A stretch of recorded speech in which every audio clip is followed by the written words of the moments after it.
اما بعد فاعوذ باللہ من الشیطان الرجیم بسم اللہ الرحمن الرحیم شہر رمضان الذی انزل فیہ القرآن ہدی للناس وبینات من الہدی والفرقان فمن شہد منکم الشہر فلیصمہ ومن كان مريضا أو على سفر فعدة من أيام أخر يريد الله بكم اليسر ولا يريد بكم العسر ولتكملوا العدة ولتكبروا الله على ما هداكم ولعلكم تشكرون صدق الله العظيم وصدق رسوله النبي الكريم۔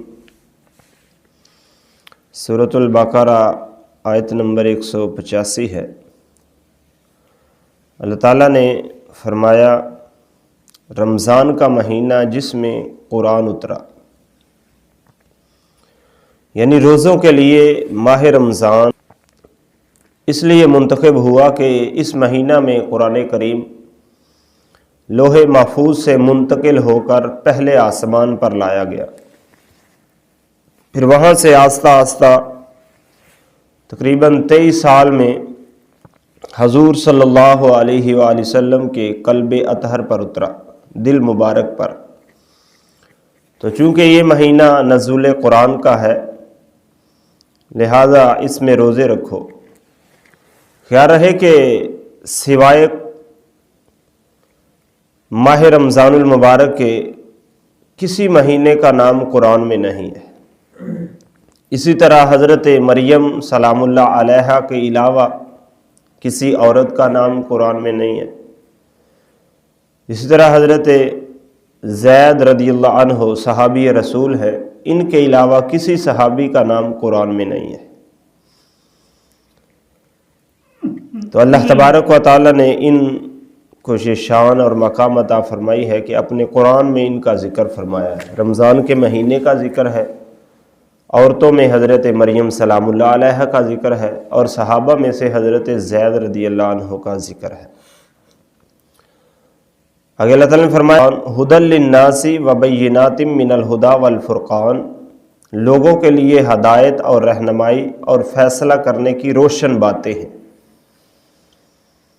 تو اس سے چند مسئلے معلوم ہوئے۔ ایک یہ کہ جس وقت کو کسی اشرف چیز سے نسبت ہو جائے وہ چیز قیامت تک اشرف ہو جاتی، یعنی شان والی ہو جاتی۔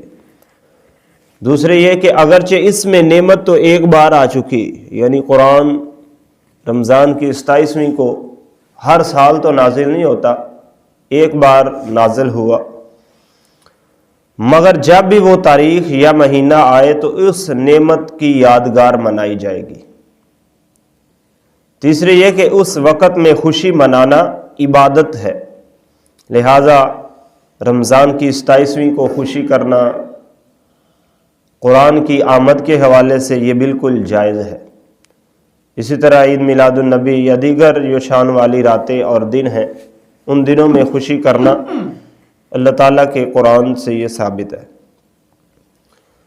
آگے فرماتے ہیں کہ قرآن پاک لوگوں کے لیے ہدایت اور رہنمائی ہے۔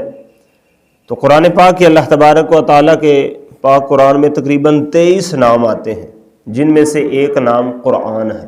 تو قرآن کا معنی ہے یعنی جمع کرنے والی، جس نے سارے انسانوں کو ایک دین اسلام پر جمع کرنے کا اعلان فرمایا ہے، یا پڑھی ہوئی کہ اس کا نزول لکھ کر نہیں ہوا بلکہ اس کا نزول جو ہے وہ رسول اللہ کے دل مبارک پر ہوا، اور رسول اللہ آگے بیان فرماتے تھے، پڑھتے تھے تو صحابہ کرام یاد کر لیتے یا اپنے پاس لکھ لیتے، جبکہ یہ لکھ کر نازل نہیں ہوئی جیسے دوسری کتابیں تھیں، وہ مکمل کتاب کی شکل میں لکھ کر اللہ نے ان نبیوں کو دے دی جن کو وہ دی گئی ہیں۔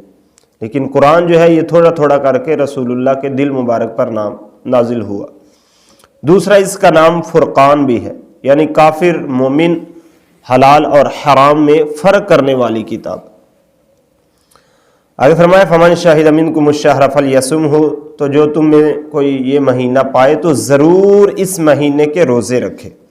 تو اس سے معلوم ہوا کہ رمضان کا روزہ فرض ہے۔ یہ بھی معلوم ہوا کہ جو کوئی رمضان بھر میں بے ہوش رہے اس پر روزہ فرض نہیں، کیونکہ اس نے ماہ رمضان پایا ہی نہیں، اور جو 1 منٹ کے لیے بھی ہوش میں آ گیا تو اس پر روزے فرض ہو گئے، کیونکہ اب اس نے رمضان کا مہینہ پا لیا ہے۔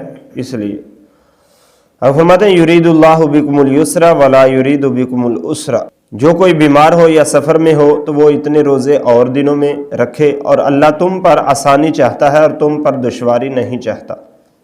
وَلِتُكْمِلُوا الْعِدَّةَ، اور اس لیے کہ تم گنتی پوری کرو۔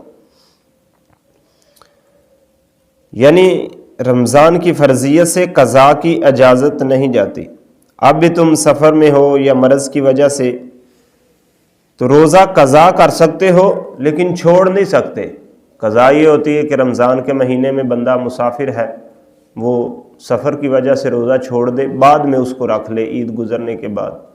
بیمار ہے، بیماری کی وجہ سے چھوڑ دے، عید گزرنے کے بعد، مہینہ گزرنے کے بعد جب تندرست ہو پھر وہ روزہ جو ہے وہ رکھ لے۔ تو آگے فرمایا کہ رمضان کے پورے کرو مہینے کے روزے، یعنی رمضان کے 29 یا دن پورے کرو۔ خیال رہے کہ چاند کے ثبوت میں دیکھنے یا گواہی کا اعتبار ہے، یعنی چاند کے لیے دیکھنا ضروری ہے۔ اگر کوئی بغیر دیکھے ہی اپنے جادو سے یا جو آج کل نجومی بنے ہوئے ہیں وہ اپنے حساب سے کہہ دیں کہ چاند نظر آ گیا تو ان کا اعتبار نہیں ہوگا، اعتبار جو ہوگا وہ چاند دیکھنے کا ہوگا۔ آگے فرمایا کہ وَلِتُكَبِّرُوا اللَّهَ عَلَى مَا هَدَاكُمْ وَلَعَلَّكُمْ تَشْكُرُونَ، اور اللہ کی بڑائی بولو اس پر کہ تمہیں ہدایت کی اور تمہیں اپنا شکر گزار بنایا۔ تو اس سے مراد نماز عید ہے، یعنی جب رمضان کے مہینے کے روزے پورے ہو جائیں، مہینہ مکمل ہو جائے تو نماز عید ادا کرو، اور نماز عید میں اس کی خوشی میں اس کی تکبیریں کہو۔ وَلِتُكَبِّرُوا اللَّهَ، یعنی تکبیر بولو، اللہ اکبر اللہ اکبر، لا الہ الا اللہ، اللہ اکبر اللہ اکبر، وَلِلَّهِ الْحَمْدُ، یہ جو عید کے دن تکبیر پڑھی جاتی۔ تو عبادت کرنا، رمضان کی توفیق کی خوشی منانا سب کچھ ثابت ہے، مگر یہ خوشی رمضان جانے کی نہیں بلکہ اس میں توفیق خیر ملنے کی ہے۔ یعنی جب رمضان ختم ہو جائے، عید کا دن آئے تو خوشی مناؤ۔ تو فرماتے ہیں کہ یہ خوشی رمضان کے جانے کی وجہ سے نہیں ہے، بلکہ یہ اس وجہ سے خوشی ہے کہ اللہ نے تمہیں توفیق دی، تم نے اللہ کی عبادت کی یعنی روزہ رکھا، تو اس اللہ کی عبادت اور توفیق پر اللہ تبارک و تعالیٰ کا شکر ادا کرتے ہوئے خوشی کرو۔